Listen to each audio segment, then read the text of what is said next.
There it goes. Okay, here we go.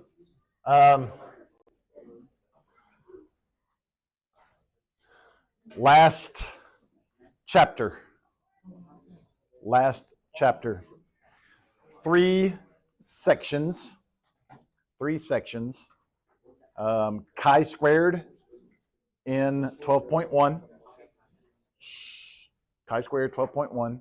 Chi squareds in 12.2. There are three different chi-squared tests. One of them we're doing today. Two of them we'll do Wednesday. And then we're doing linear regression. Linear regression. So there's three sections. Hit me. It goes 12.1 and 12.3. Yeah, I know. I misnumbered things. So I don't think so.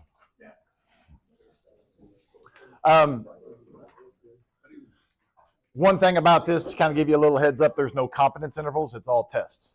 It's all tests. So we don't have any confidence intervals here. You still know most of this information. You still know about the p-value, rejecting, fail to reject, and all that stuff. So we just kind of need to explain what chi-squared tests are. Please be quiet. Explain what chi-squared tests are, why we use those, and then what's different about them than both means and proportions. Why is this not going? Come on.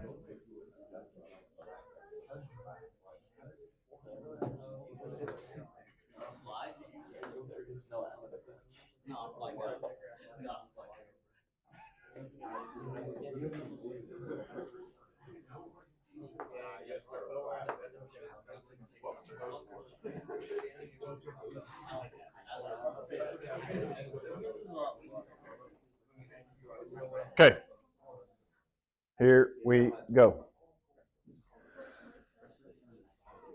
Chi-squared test for goodness of fit. Goodness of fit. I will abbreviate this as GOF. You can abbreviate this also as GOF. So chi-squared goodness of fit. On Wednesday, we will do chi-squared for independence and chi-squared for homogeneity. Okay? Some of you guys at some point probably did a chi-squared test in biology. So here we go. I think, there we go. Proportions. Think back, chapter 8, chapter 9, that was all proportions. That was all Z tests, okay? In that categorical data, we had one sample and we had two samples. That was both chapter 8 and chapter 9. We had both intervals and tests. They were Z's, tests and intervals, and they came from categorical data. The difference was, guys, in this categorical data, you basically had success or failure. You were either in it or you were not in it. You were part of the group or not part of the group, okay? So that's what it was. 27% of all the trees are pine trees. That's what we dealt with. That was P, okay? Then we dealt with means. That was chapters 10 and chapters 11. It also had one sample and two samples. It had means and tests. It had tests and intervals. And it dealt with numerical values, okay? Numerical values, right? What the GPA is, what your weight is, those type of things. Now we're going to be going back to categorical data. This goes back to categorical data. The difference between chi-squared and proportions, or Z's, is there is more than two categories. There is more than two categories. There's not a success or failure. There's a blonde-headed, red-headed, black-headed, brown-headed. There's yellow, green, blue, white, whatever, okay? So there's more than two categories is what makes these chi-squared tests, okay? You have three or more. Let's talk quickly about the chi-squared distribution. It's different than a Z distribution. It's different than a T distribution, okay? So chi-squared distribution only takes on non-negative values.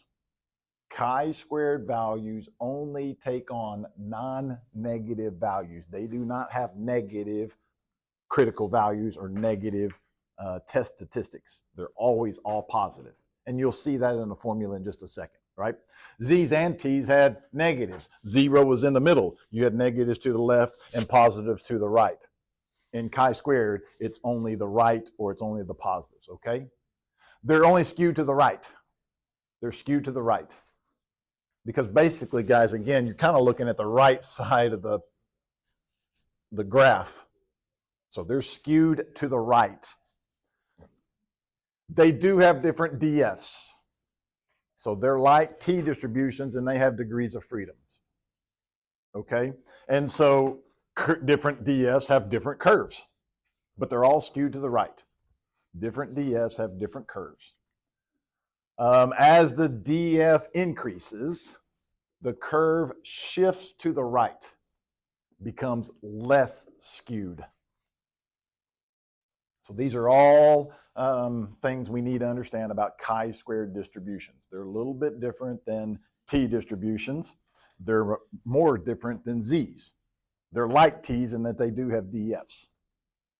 However, these are all skewed to the right. There's no negatives, so that's why it's just skewed to the right. They're all positive, it's just the right side. Hit me. Is there a symbol for this? Yeah, it's the Greek letter. It looks like an X. Chi-squared. Chi-squared. Good question. Sorry. I know it comes up at some point, but I should have done that earlier. Yeah, it's a Greek letter, chi-squared. Looks like an X. It's lowercase. Okay, so main things you need to know about the chi-squared distributions. They're all skewed to the right. They're not normal. They're just skewed to the right. As DF increases, they become less skewed. However, they're still skewed. They're always still skewed. They always have non-negative values. They only have positive values. You'll see it here. Here's a picture of 3 different chi-squared tests. This is a chi-squared with a DF of 1. And to be honest with you guys, that's like the normal curve. You're just only seeing half of it. You're not seeing the other half of it. So that's a chi-squared with 1. You'll never see DF of 1. I'll just tell you, you won't see a DF of 1 because there's no such thing as a DF of 1, because if it's a DF of 1, it'd just be proportions. It'd be categorical data. This is a DF of 4. You can see how strongly skewed that is. This is a DF of 8. You can almost see that it looks somewhat normal, but it is still skewed to the right, okay? It does actually start at 0. It starts at 0. It never touches way out here until infinity, okay? So you have those pictures. You can see that. Any questions about the chi-squared distribution? It was on the back of your T distributions if you saw that if those of you that use that table. Most of you will use your calculators. We'll use chi-squared CDF. There's not an inverse chi-squared because we don't need we don't need confidence intervals. So there's only a chi-squared CDF for these. Okay, everybody good? The associated p-value for the chi-squared is the area to the right. It's always to the right. It's always to the right. All these are right-tailed tests. All these are right-tailed tests. We're never going to go to the left. Okay? It's always to the right. It's the area under the curve to the right of the chi-squared value. That should be more like that. Okay? Again, it looks like that. So the p-value is always whatever that critical value is. It's always that area to the right. It's always that area to the right. So that's what chi-squared is nice. You're going to go left bound is the chi-squared and right bound is 99999. So I don't think your calculator even asks you for a left bound and right bound. I think it just asks you for the chi-squared value. I don't remember which calculator does what, but I think all it asks for is a chi-squared because it knows you're going to the right. It knows you're going to the right. There's a picture. There's a chi-squared value of 8.18. Again, who knows what these chi-squared values are going to be, but the area to the right is that number. That's the p-value. This is with 4 degrees of freedom. Again, that area changes with the degrees of freedom. The area changes with the degrees of freedom. We'll explain how to get all that, of course, throughout this lesson. Any questions about the p-value, the chi-squared value, pictures, all those kinds of things? Okay. Again, we understand distributions. You just have to understand this one's skewed to the right. It's determined by df, or degrees of freedom. The p-value is always to the right of the chi-squared value, wherever the chi-squared value is.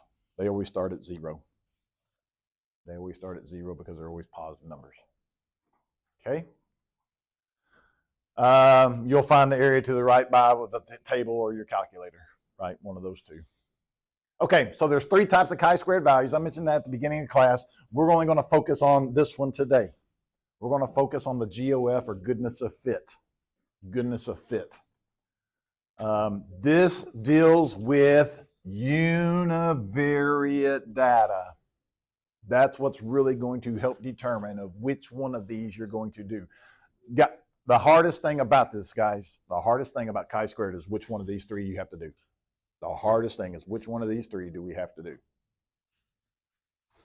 If it's univariate data, it's going to be a GOF. Univariate data, it's going to be a GOF, or goodness of fit, okay? On Wednesday, we'll talk about independence. Independence will deal with bivariate data, 2 variables. Independence will deal with bivariate data. And then homogeneity will have 2 different samples, just to kind of get us a little wrapped up about the difference between these 3. Okay? So goodness of fit is today. It's going to be univariate data. 1 sample, 1 variable. 1 sample, 1 variable. Independence will have 1 sample with 2 variables. Independence will have 1 sample with 2 variables. Again, we'll talk more about this on Wednesday, really, because today all we're getting is this. But this is kind of just to get your head wrapped around the difference between these 3. After this slide, we won't talk any about independence and homogeneity today. Homogeneity has 2 samples with 1 variable, okay? Typically something like maybe boys and girls, something like that. Juniors and seniors, right? The difference in their grades, who knows what. 1 variable, 2 different samples. This is 1 sample with 2 variables.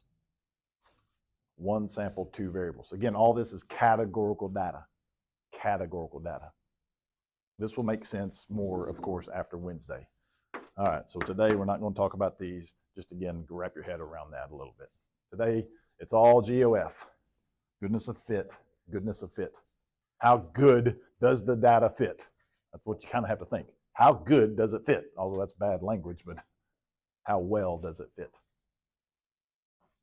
All right, so here are the conditions for doing a chi-squared test. You do need to know conditions. We have to have conditions for everything. I bet you guys can probably guess what these conditions are. Yeah? Random. We got to have random. You got to have a random sample, okay? The data comes from a random sample. The data is a good representation of the entire population, whatever it might be. The only way to really get a good sample of the entire population is for it to be random, because if it's not random, it's always biased, some way, some form, some fashion. So we like random selection, right? We still need the 10% rule, guys. Our sample needs to be less than 10% of the population. Some of you guys are getting this mixed up with the large counts. This has nothing to do with large counts. This has nothing to do with large counts. You just need our sample to be less than 10% of the population.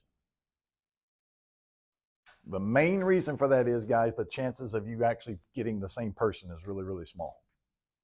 You're putting them back into the population. You could possibly select them again, but if it's less than 10% of the population, you probably won't. You probably won't get them again. Okay, that's the reason for this 10%. To try to make sure all your individuals are a little different.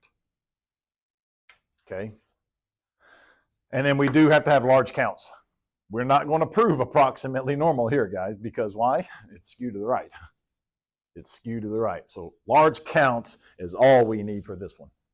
Large counts is all we need for this one.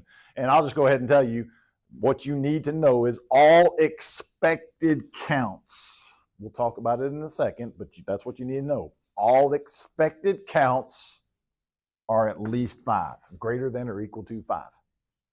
Greater than or equal to 5. All expected counts are greater than or equal to 5.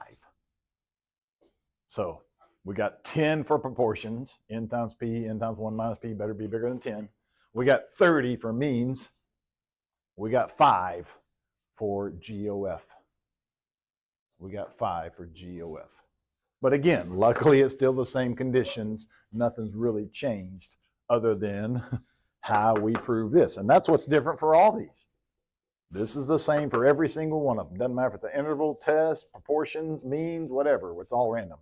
Doesn't matter unless if it's random assignment or we're using all of them, which doesn't happen a whole lot, but it happens just enough where we know we either do or don't do it, but it's still the same. That's different for all of them. That's different for all of them. That's where we got to understand the difference between these. Okay. Again, we'll kind of sum that up as we're going through the review process after spring break.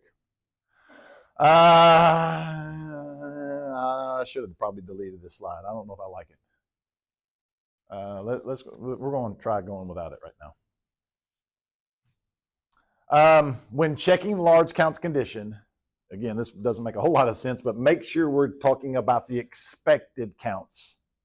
What do we expect to see? What do we expect to see? Not what do we see. Observed is what we do see. Observed is what we do see. This is what we expect to see. Again, goodness of fit. Start wrapping this in your head. Goodness of fit. How well do what we see fit with what we expect? That's what we're testing. How well will what we see fit with what we expect? So they're going to tell us what to expect. They're going to tell us what to expect. That's what we're going to have. Those are my expected counts. They're going to tell us what we see. We just have to make sure we see the difference between those two. What do we see? What do we expect? Those are what have to be greater than 5, not what we see. We don't care about those. Okay, just make sure you kind of remember that. That's a slight mess up that students do sometimes, right? That's why those tips are there.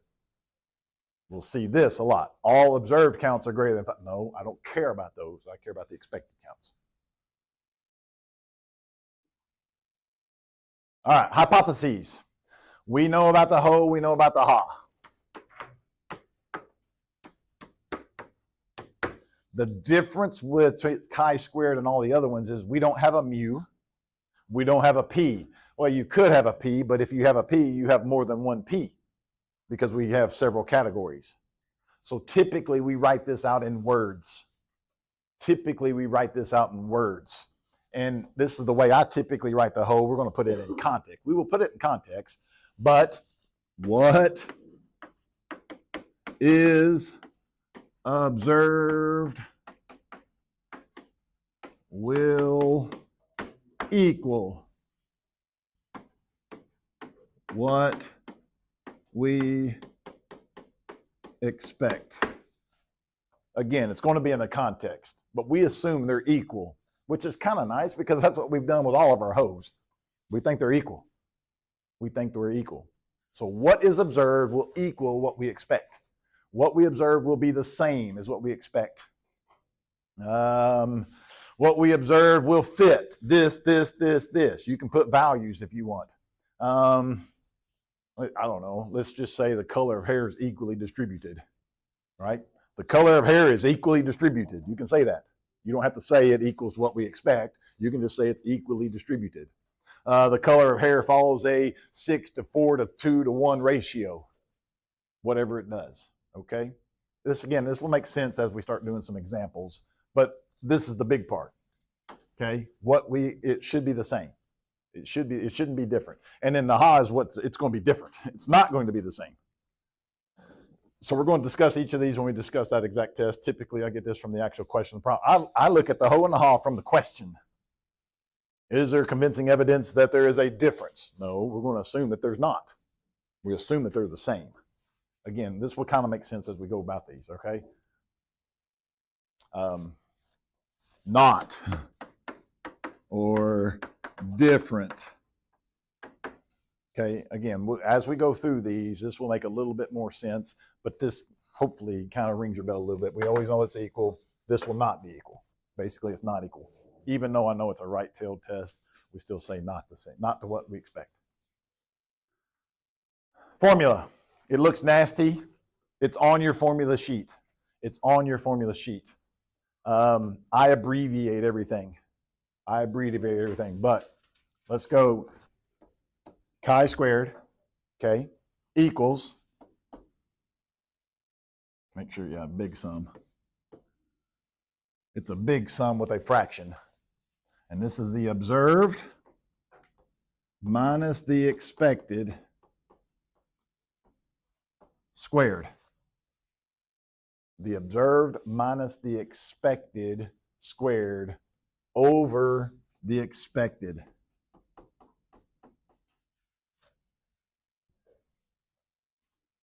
And then we're just going to add these things up.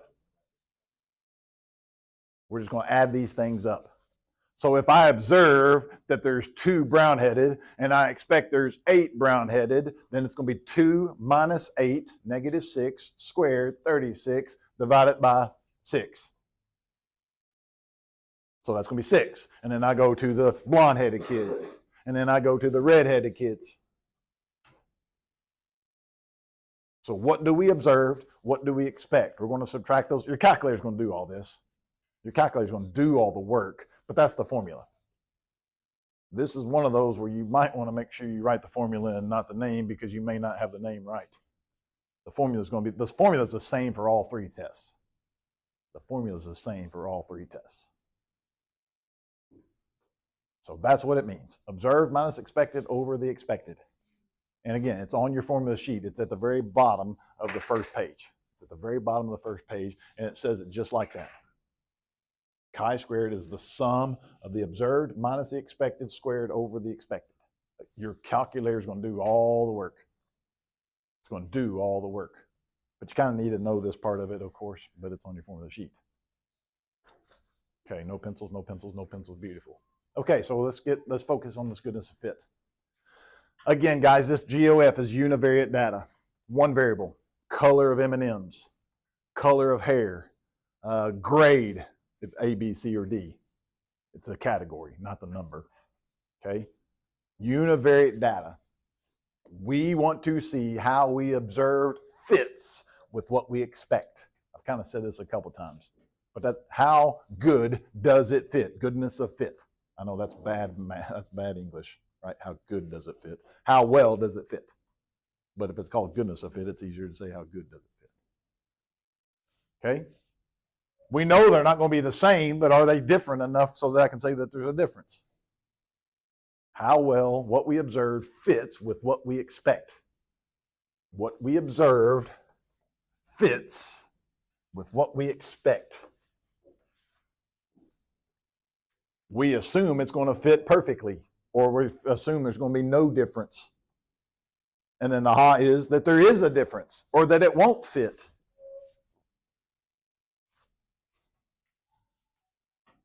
And again, I'm going to get all this stuff from the context of the question. Whatever the question is how I'm going to do that.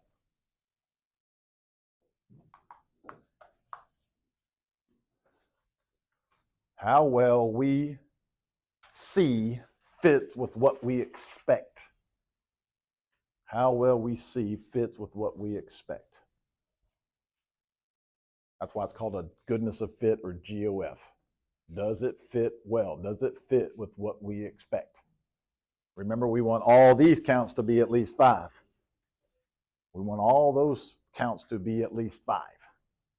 I don't care how many of these are. There could be some zeros. Could be. But we better expect at least 5. If not, then I don't have a large enough count. Okay, that's why it still fits large counts. If it's not at least 5, then I don't have a large enough count. You got to get more people, or more things, or more observations to get 5. I've already put that. How well we fit is what we expect, not equal to. Okay, so we've already talked about the ho and the ha. We'll write this in the context of the problem. But it's just a little bit different in the fact that we don't have a mu equals or a p equals. We don't have any mathematics here. We're just going to write it in words. We're going to write it in words. Okay? This will be one of those things that we'll have to do examples, I think, for you guys to start seeing it. DF. This is important, right? It's the number of categories. Number of categories minus 1. This messes with students too sometimes. It's a number of categories minus 1. So if I'm talking about red, green, blue, yellow hair, then there's 3, DF. It's the number of categories minus 1. A, B, C, D, F. DF is 4. Pine trees, oak trees, maple trees, cedar trees, whatever. If there's 10 trees, then the DF is 9. Number of categories minus 1. Typically what you're going to do for this, guys, you're going to do L1 and L2, stat edit. Stat edit. You will put your observed counts in one of them. I just put them in my L1. Put your observed counts in one of them. Put your expected in the other one. Put your observed counts in one of them. You put your expected counts in another one. It doesn't have to be L1, L2, whatever. Observed go in one of them, expected go in another one. Okay? And then you're going to find chi-square GOF test. If anybody has an old 83, they don't have GOF tests. 84s do. 84s, all your 84s have a GOF test. So when you hit stat, test, you got to go down to where you see GOF test. Okay? And it will ask you, guys, what your observed are. So that's where you put your observed. If you put them in L1, it's shift 1. If you put them in L4, it's shift 4. That's where L4 is. It's L1, 2, 3, 4, 5, 6. 1, 2, 3, 4, 5, 6. It's all second those. Wherever your observed go and wherever your expected go. Remember that all of your expected better be at least 5. If they're not, we don't fit the large counts. All your expected better be at least 5. So if that's not a 5, I wish your calculator would give you an error. Error. And then it will say, what? And it won't tell you why, but I wish it would say there's an error because all these are not 5. You got to put in the DF. It doesn't know that there's 1, 2, 3, 4, that the DF is going to be 3. You got to still tell it 3. You got to tell it 3. You don't care about the color. You don't care. You can draw it if you want, but you just want to see the calculate. You want to see the chi-squared value and you want to see the p-value. And so that's what it comes up, okay? So you're going to see this, guys. You calculate. There's the chi-squared value. That's the critical, or that's the test statistic, okay? There's the p-value that goes with it. It tells you DF, right? Depending on what DF is what that p-value is. And then recognize this, guys. This kind of always confuses kids. That's CNTRB. What that is, this is 7.2, and it's 0, and it's 0.8, and it's 3.2. That's 32 minus 20 squared divided by 20, which is 7.2. 20 minus 20 squared over 20, that's 0. 16 minus 20, negative 4 squared, 16. 16 divided by 20 is 0.8. Y'all with me on each one of those. Those are each one of those things added up, or not each, sorry. If I add 1, 2, 3, those 4 things, I'm going to get 11.2.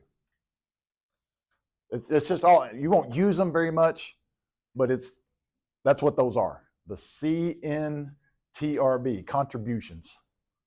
They're all contributing to that chi-squared value. So that's just what that is. You may or may not use it. Oh, that's where I put that. You can use your calculator to carry out the mechanics, just like you've done the last 3 or 4, 5, 6 chapters. There's risk involved. If you give the calculator answer with no work involved, and one of your more values is incorrect, you will likely get no credit for the calculations part. Okay? This is one of those that naked answers by itself will probably mess you up. That's why you're okay writing observed minus expected squared over the expected, and maybe putting 1 or 2 of them. You don't have to put all of them, but you don't want to, because your calculator does everything, you typically don't just want a naked answer by itself. Maybe list L1 and list L2. I don't know. I don't know what the rubric's going to say.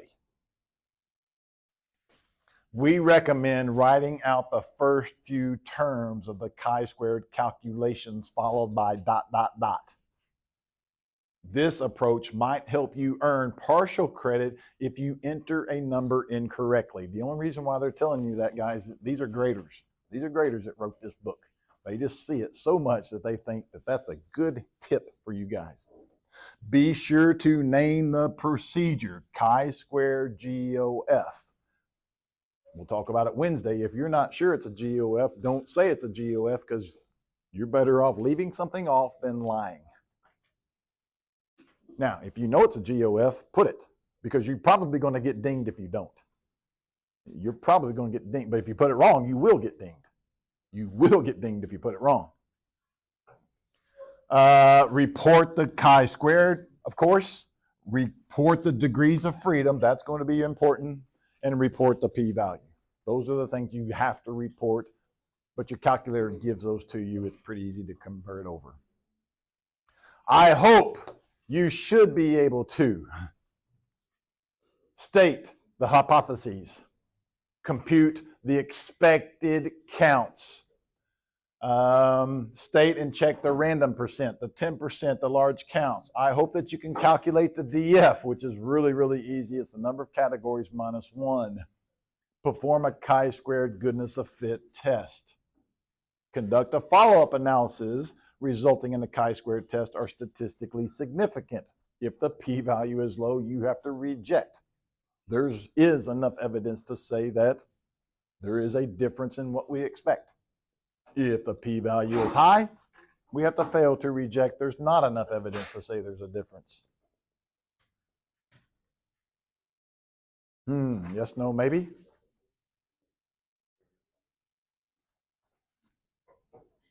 I don't know if it posted yet. Yeah. Told you. We'll get through it.